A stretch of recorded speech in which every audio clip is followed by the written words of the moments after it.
Bapak, Ibu, dan saudara sekalian, firman Tuhan akan kita renungkan dari Lukas 12 ayat 10. Setiap orang yang mengatakan sesuatu melawan anak manusia, ia akan diampuni. Tetapi barang siapa menghujat Roh Kudus, ia tidak akan diampuni. Saudara, apa maksud ayat ini? Mengapa mengatakan sesuatu melawan Tuhan Yesus, Sang Anak Manusia itu akan diampuni, tetapi menghujat Roh Kudus tidak akan diampuni? Apa maksudnya menghujat Roh Kudus? Saudara, menghujat Roh Kudus adalah terus-menerus menolak pekerjaan Roh Kudus yang menyatakan kebenaran bahwa Tuhan Yesus adalah Sang Mesias yang dijanjikan di dalam perjanjian lama.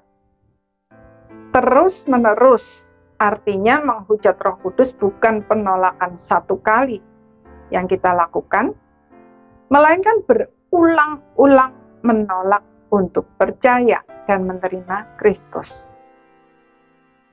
Sebagai contoh, orang-orang Farisi dan para ahli Taurat melihat Tuhan Yesus mengusir setan. Tetapi mereka menuduh Tuhan Yesus mengusir setan dengan kuasa Beelzebul. Tidak hanya itu, semua yang dilakukan Tuhan Yesus seperti menyembuhkan orang sakit, membuat orang buta melihat, orang lumpuh berjalan, mengusir roh-roh jahat, dan lain-lain, merupakan tanda-tanda Mesias yang tertulis di dalam perjanjian lama dan sudah mereka pelajari dengan teliti.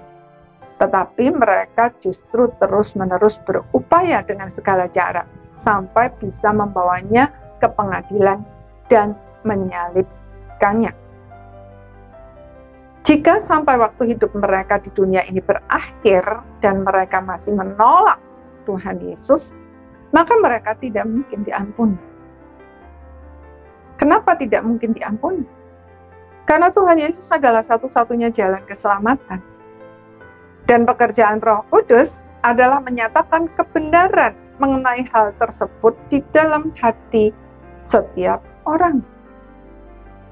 Yohanes 16 ayat 8-11 berkata, "Dan kalau ia datang, ia akan menginsyafkan dunia akan dosa, kebenaran, dan penghakiman." Akan dosa karena mereka tetap tidak percaya kepadaku. Akan kebenaran karena aku pergi kepada Bapa dan kamu tidak melihat aku lagi. Akan penghakiman karena penguasa dunia ini telah dihukum. Maka, walaupun kita pernah mengatakan sesuatu yang melawan Tuhan Yesus, tetapi ketika Roh Kudus mengingatkan kita dan kita mau mendengarkan lalu mengakui bahwa yang kita lakukan itu adalah dosa, serta kita bertobat, maka kita pasti diampuni. Saudara, Roh Kudus tidak pernah berhenti memberitakan Kristus di hati kita. Tetapi jika kita terus-menerus menolaknya, maka hati kita akan semakin keras, sehingga kita tidak mampu lagi mendengar suaranya. Karena itu, jangan pernah menolak suara Roh Kudus yang menyatakan kebenaran di hati kita.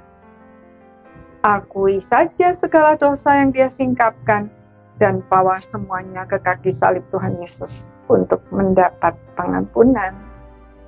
Percayalah bahwa Tuhan Yesus sudah menanggung semua dosa kita di kayu salibnya. Dan hiduplah di dalam pertobatan, maka kita pasti diselamatkan dari kebinasaan kekal dan mendapat hidup yang kekal. Amin.